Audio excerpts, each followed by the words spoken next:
I'm going to set fire to some of this, I'm going to set fire to that other thing, and that'll help me make a decision about what to do. So last week I realised that my insulation might be flammable, so naturally this week I'm going to set fire to it. That caught really quickly. Oh my God, it reeks.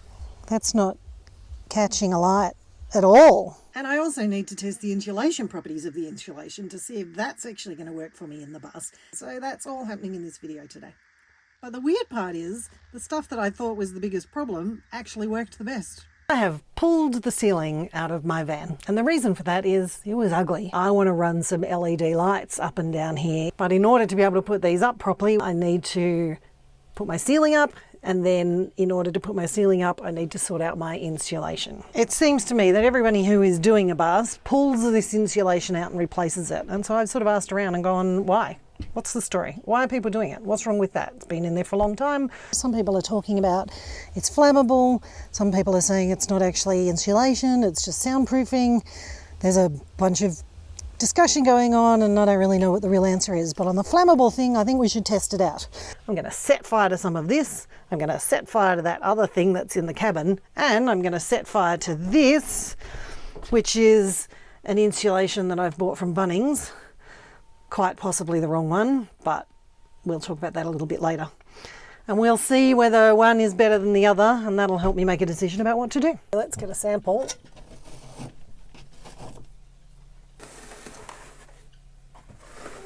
I might take 2 samples of that because that's quite compressed.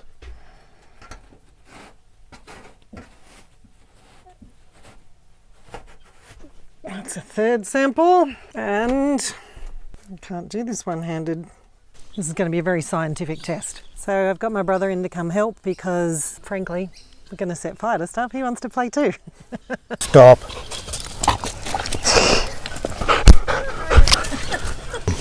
No. No. Hey. Maybe we'll do this without Kevin after all. So this one is the one that's in the very front of the bus, and I think it actually looks like the sort of underlay stuff that people put under their carpets in their house. It looks awful in there. It's quite degraded. Let's see how it goes as far as setting fire to it is concerned. Wow. Okay. So that's... yeah, if that catches on fire, that's definitely going to be a thing.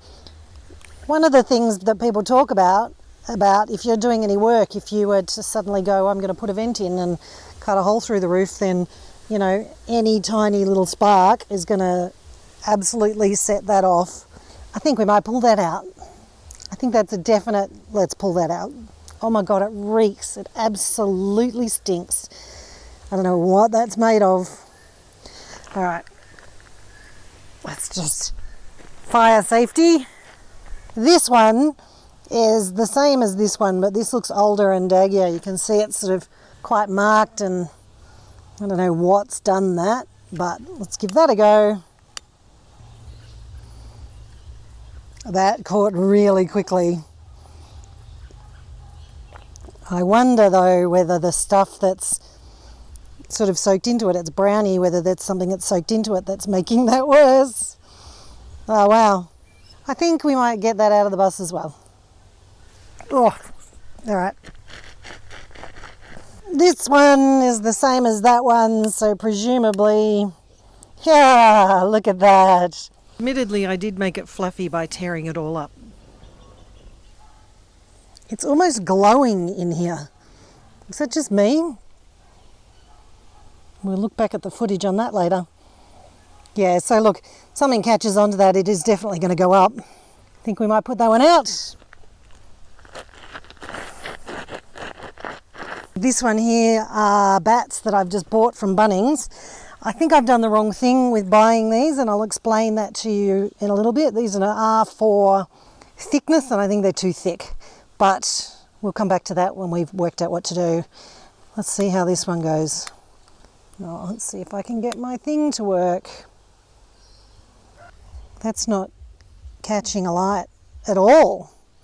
It's singeing, but it's sort of going straight out. Let me get a fluffy bit over here. Oh, it's a little bit. It's all just going out.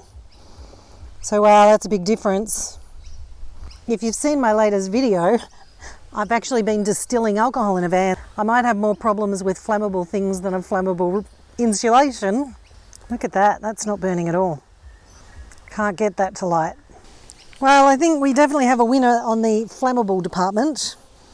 But what about the actual insulation properties department? So at this point I thought the decision was actually pretty obvious, but then I tested to see which one was actually going to keep the heat out.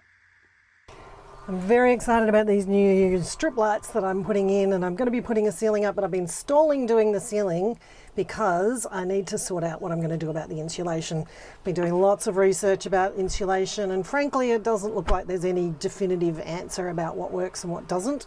So I'm testing out a few things. This I think is actually shredded denim, and it's actually supposedly a soundproofing rather than an insulation, but if I touch that right now, it's pretty warm outside, that feels nice and cool. Lots of people put in these silver things, which are actually also fire protection. I'm very keen to get this lighting done so I stop strangling myself. I did buy some insulation from Bunnings, and I've bought an R4, which is the rating about how much it's supposed to help with insulating, but what I've since found out is that you can't compress it. The idea is that this stuff needs to spread out, and that's why it's so thick. So what I've done up here, I've put in effectively a half of one of those into this gap to see whether this is better than the other one. Frankly, at the moment, can't tell the difference. These metal bits get really hot, really hot. So, you know, with all of the insulation that's going on, that much exposed metal, which is connected to the roof, which is getting hot because it's out in the sun, I don't know whether it's making any difference at all. So what I'm thinking about is putting the silver insulation over the whole lot of this. What I've learned is that you need an air gap. You can't just squish everything up, which is why I can't use the big R4 thing. So I'm doing a test here with the silver. What I've done is I've pulled out the original stuff and put a layer of this silver stuff in. And that is currently much hotter than these. But if I leave an air gap and I put this here, I'm wondering if that's going to make the difference between whether that's going to make it better than just having this stuff.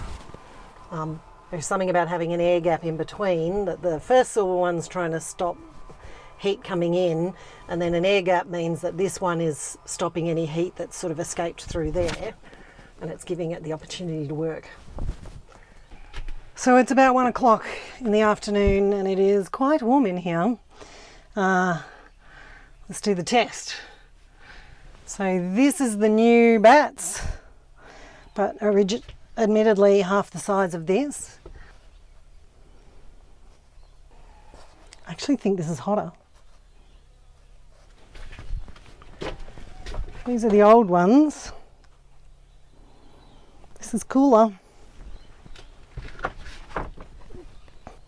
I actually think this is cooler out of all three.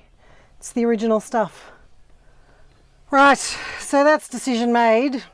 I'm going to patch the holes, or where there is no insulation. There's places here that have got nothing down here, so I think I'll stuff this insulation in there, because I mean it can't hurt, can it? And then I'm going to cover that with this, and that will give me the fire protection that I need. Hopefully that will help with these metal pieces that get stinking hot, and we'll be done. And then I can put my lights up.